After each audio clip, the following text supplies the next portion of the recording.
Hey everyone, welcome back. Today, we're diving into something super exciting. We're going to build an AI agent with persistent memory using Claude and Cursor, covering everything from setting up a conversational workflow to real-time memory updates and even a cool self-correction demo. Let's get into it. Build an AI agent with persistent memory, Claude plus Cursor. In this tutorial, we'll cover Claude Code, conversational workflow, setting up persistent agent memory, memory file self-correction demo. Real-time memory updates explained, agent writing its own memory, adding trace and how routes, testing memory, endpoints live, end-to-end memory system walkthrough. Let's go. So here we're inside Claude Code, Anthropic's agentic coding tool running right in our VS Code terminal. And you can see we've got two tasks in our session, one completed, which set up our Next.js app with the 11 Labs theme, and one that's currently waiting for input to handle our content pipeline video processing. Now I'm typing a new prompt at the bottom to ask Claude a question, and this is the beauty of Claude Code. You can have a natural back and forth conversation with it mid-project without ever leaving your editor.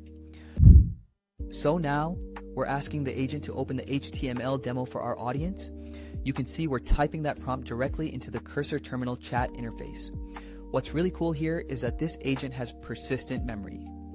So it already knows the context from our previous conversation about the agent memory demo folder.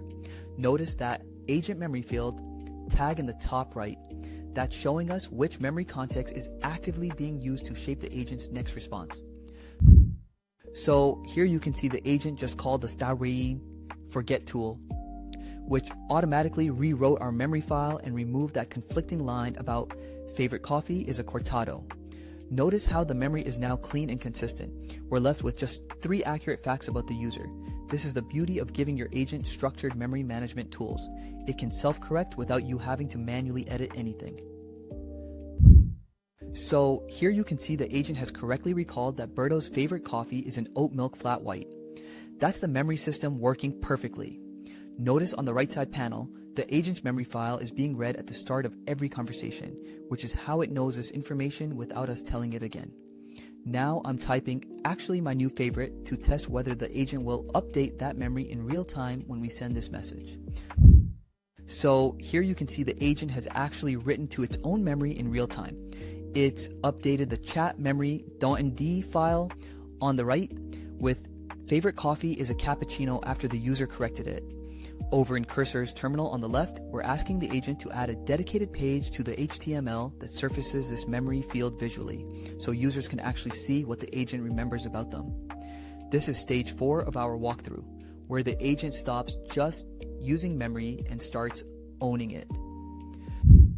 So now we've added the ace, how, and trace routes to our chat server, and you can see Claude has automatically updated the file with about 10 new lines.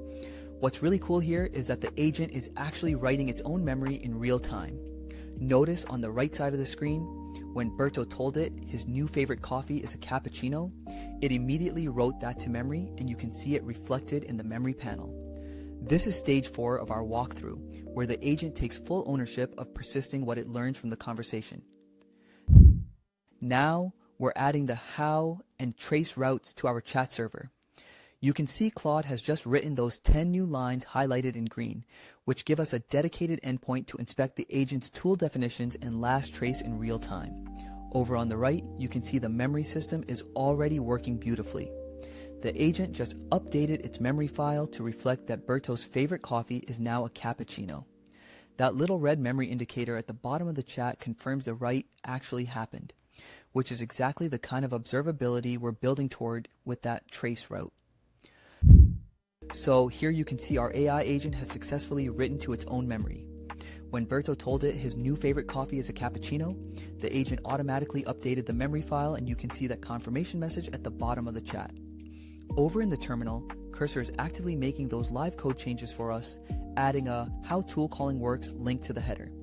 This is the real power of giving your agent a persistent memory system. It's not just reading from memory, it's dynamically writing back to it based on the conversation. Now you can see the agent's memory system working in real time. When we told it our favorite coffee changed to a cappuccino, it immediately wrote that to the memory file and confirmed it right in the chat. Over on the left, Claude is running shell commands to test the SHA-chat and SHA-trace endpoints on port 5U179, verifying that our new memory endpoints are actually persisting data correctly. This is the magic of stage 4. The agent isn't just responding, it's actively updating its own memory so it can recall your preferences in future conversations.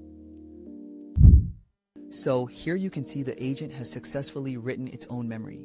Notice on the right side, the memory file now contains 3 facts: dark mode preference, the user's name Berto, and the updated favorite coffee as cappuccino. What's really cool is that when Berto corrected the AI mid-conversation, the agent automatically called its remember tool and persisted that change to the markdown file. We can see the full round trip traced in the terminal. The model emitted the tool call, the server saved it, and then the agent continued its reply seamlessly. So here you can see the agent has successfully written to memory. It's updating the Claude memory chat-memory.md file in real time. And on the right side of the screen, you can see those new facts appearing instantly in the memory panel.